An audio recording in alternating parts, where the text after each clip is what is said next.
শিবপুর গ্রামে বাস করত শ্যামল। শ্যামল একজন কালো মেয়েকে বিয়ে করে বাড়িতে এনেছিল। তার নাম ছিল শ্যামা। শ্যামাকে তার শাশুড়ির একদমই পছন্দ ছিল না শ্যামার কালো গায়ের রঙের জন্য। বলি, এই যে মেয়ে, কখন খেতে দেবে শুনি? ঘড়িতে তো 10টা বাজতে চললো। সেই সকাল থেকে এক কাপ চা খেয়ে দিন কাটাবো নাকি? বা, আমি গীতাকে দিয়ে আপনাকে ডাকতে পাঠিয়েছিলাম খাবার জন্য।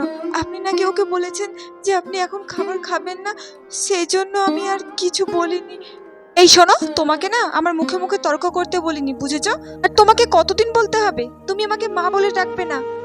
কি দেখে যে আমার ছেলেটা কলক কুচ্ছিত মেয়েটাকে বিয়ে করে নিয়ে এসেছিল, আমি আজ পর্যন্ত বুঝলাম না বাবা। কি জাদু টোনা যে করেছো আমার ছেলেটার ওপর, একমাত্র তুমিই জানো। মা, আমি কোনো জাদু টোনা করিনি। আপনার ছেলে আমাকে মন থেকে ভালোবেসেই বিয়েটা করেছিল, আর আপনার ছেলে আমাকে এতটা ভালোবাসে, এতেই আমি অনেক খুশি। এই, আমার সাথে মুখে মুখে বেশি তর্ক না করে এক্ষুনি যাও, গরম গরম লুচি আর আলুর দম করে নিয়ে এসো। কালো বলে আমাকে কত কথাই না শুনতে হয়। আচ্ছা, শ্যামা মাও তো কালো। শ্যামা মার তো সবাই পুজো করে, কিন্তু মেয়েদের গায়ের রং কালো হলে সবাই তাদেরকে এত ঘেন্না, এত অবহেলা কেন করে? মা, শ্যামাকে বলো তো আমাকে দুটো তাড়াতাড়ি খেতে দিতে। দোকানে অনেক কাস্টমার বসে আছে, আমাকে এক্ষুনি যেতে হবে। এই সুযোগে ওই শ্যামা নামের নামটাকে আমার ছেলের মন থেকে একেবারে মুছে দিতে হবে।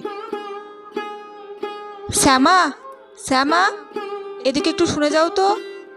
হ্যাঁ মা, বলুন, আমাকে আপনি ডাকছেন? আসলে আমি এদিকটা একটু এসেছিলাম পরিষ্কার করব বলে। এদিকটা অনেক ময়লা হয়েছে তো, সেজন্য। বলুন, কি বলবেন? খোকা বলল ও নাকি বাইরে থেকে আজকে খেয়ে এসেছে, তাই ওকে আর খাবার দাবার কিছু দিতে হবে না। তুমি বরঞ্চ ওই দিকটা একটু ভালো করে পরিষ্কার করো, কেমন? আচ্ছা মা, আমি এদিকটা ভালো করে পরিষ্কার করে দিচ্ছি। খোকা, আমি তোর খাবারটা বেড়ে দিয়েছি। আমার একটু কষ্ট হয়েছে, যাকগে, তোকে খাবারটা বেড়ে দিয়েছি, তুই এবার খেয়ে নে বাবা। আরে মা, তুমি আবার কষ্ট করে খাবার বাড়তে গেলে কেন? আমি তো শ্যামাকে বললাম খাবার বাড়ার জন্য। সে আর কি বলবো রে, কষ্টের কথা খোকা। শ্যামাকে আমি কত করে বললাম যে ছেলেটা আমার ভাত খেতে চাইছে, দুটো ভাত বেড়ে দাও। সে কি বললো জানিস? সে বললো আপনার ছেলেকে বলুন নিজে ভাত বেড়ে নিতে, আমি এখন কাজ করছি। আমি তো মা, আমি কি আর তোকে খেতে না দিয়ে থাকতে পারি? তাই তো কষ্ট করে তোকে দুটো ভাত বেড়ে দিলাম। খেয়ে নে খোকা, খেয়ে নে।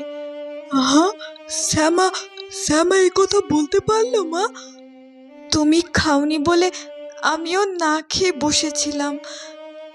থাক, এখন আর খিদে নেই, একেবারে রাতেই খেয়ে নেব।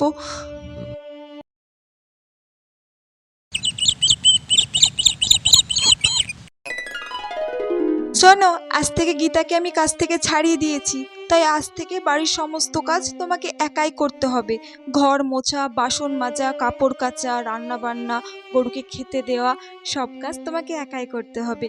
তাই বেশি দেরি করো না, যাও পুকুর পাড়ে গিয়ে বাসন কটা মেজে এসো আর জামা কাপড়গুলো কেচে নিয়ে এসো। যাও যাও।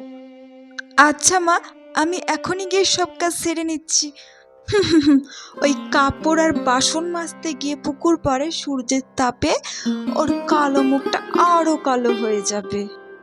আমি জানি উনি ইচ্ছে করে গীতাকে ছাড়িয়ে দিয়েছে, যাতে আমাকে দিয়ে বাড়ির সব কাজ করাতে পারে। যাই যাই, বাসন কটা মেজে নি, তারপরে কাপড়গুলো কেচে নেব। হ্যাঁ, অনেকদিন থেকেই তোমাকে একটা কথা বলবো বলবো ভাবছিলাম, বলা হচ্ছে না।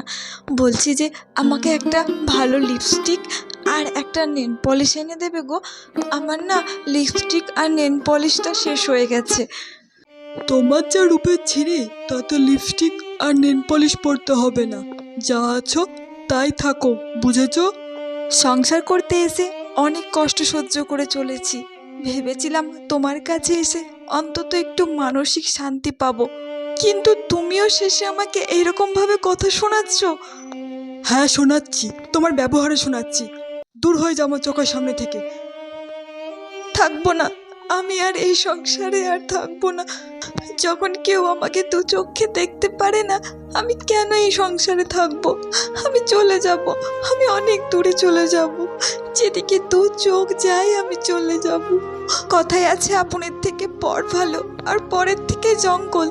এই জঙ্গলে আমি থাকবো, আর বাড়ি ফিরে যাব না কোনোদিনও। জঙ্গলের মধ্যে এইভাবে শ্যামা কিছু দূর চলার পর সে খুবই ক্লান্ত হয়ে পড়ে। তাই সে নদীর পাশে একটা গাছের তলায় বসে বসে কাঁদতে শুরু করে।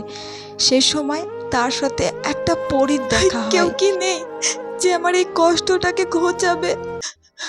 শ্যামা, কি হয়েছে তোমার? তুমি এভাবে কাঁদছো কেন? কেঁদো না, আমায় বলো, আমি তোমার কি সাহায্য করতে পারি? পরি, আমার গায়ের কালো রঙের জন্য আমার শাশুড়ি মা, আমার স্বামী আমাকে দু চোখে দেখতে পারে না। তাই আমি বাড়ি ছেড়ে এই জঙ্গলে থাকার জন্য চলে এসেছি। শুধুমাত্র এই ব্যাপার? তুমি কোনো চিন্তা করো না শ্যামা, আমি তোমাকে একটা জাদুর ফল দিচ্ছি। এই ফলটা খাওয়া মাত্রই তোমার রূপ পরিবর্তন হয়ে যাবে।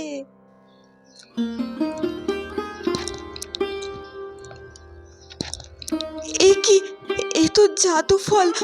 আমি তো সত্যি অনেক সুন্দর হয়ে গেছি। শ্যামা পরীর দেওয়া জাদু ফল খেয়ে অনেক সুন্দর এবং ফর্সা হয়ে যায়।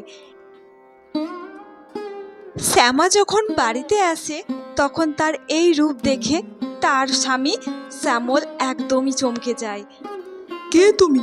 তোমাকে তো আমি চিনতে পারছি না। আরে আমি শ্যামা গো, তুমি আমায় চিনতে পারছো না? হ্যাঁ শ্যামা, তুমি এত সুন্দর হলে কি করে? সে অনেক গল্প, শোনো তবে। তারপর শ্যামা তার স্বামীকে সমস্ত ঘটনা খুলে বলে। আমার তো বিশ্বাসই হচ্ছে না, জাদু ফল খেয়ে তুমি এত সুন্দর হয়ে গেছো। আচ্ছা আচ্ছা শ্যামলী, তুমি মায়ের সাথে যাও, একটু দেখা করে এসো। মায়ের শরীরটা বড্ড খারাপ গো। এদিকে শ্যামা বাড়ি থেকে চলে যাওয়ার পর তার শাশুড়ি অসুস্থ হয়ে পড়ে। মা, মা, আমি শ্যামা বাড়ি ফিরে এসেছি মা। কে? শ্যামা, আমার বৌমা, তুমি বাড়ি ফিরে এসেছো মা? তোমাকে ছাড়া যে এই বাড়িটা পুরো শূন্য। তুমি আমাকে ক্ষমা করে দিও বৌমা। তোমার গায়ের কালো রঙের জন্য আমি তোমাকে অনেক কষ্ট দিয়েছি, আমি বুঝেছি। শুধু গায়ের রং দিয়ে সমস্ত কিছু বিচার করা যায় না। তুমি আমাকে এতদিন কত যত্নে রেখেছিলে। তুমি যাওয়ার পর এই বাড়িটা সত্যি পুরো ফাঁকা হয়ে গিয়েছিল। বৌমা, আমি আমার আগের শ্যামা বৌমাকে দেখতে চাই। তুমি আগে যেমন ছিলে তেমনই থাকো, আমার এতে খুব ভালো লাগবে বৌমা। ঠিক আছে মা, আমি আমার আগের রঙে ফিরে আসছি। এরপর শ্যামা জাদু ফল খেয়ে তার আগের রূপে ফিরে যায়। তারপরে তারা তিনজন মিলে খুব সুখে সংসার করতে থাকে। ভিডিওটা কেমন লাগলো কমেন্টে জানিও। ভালো লাগলে অবশ্যই লাইক করে চ্যানেলটিকে সাবস্ক্রাইব করে যেও। পরের ভিডিও খুব তাড়াতাড়ি আসছে।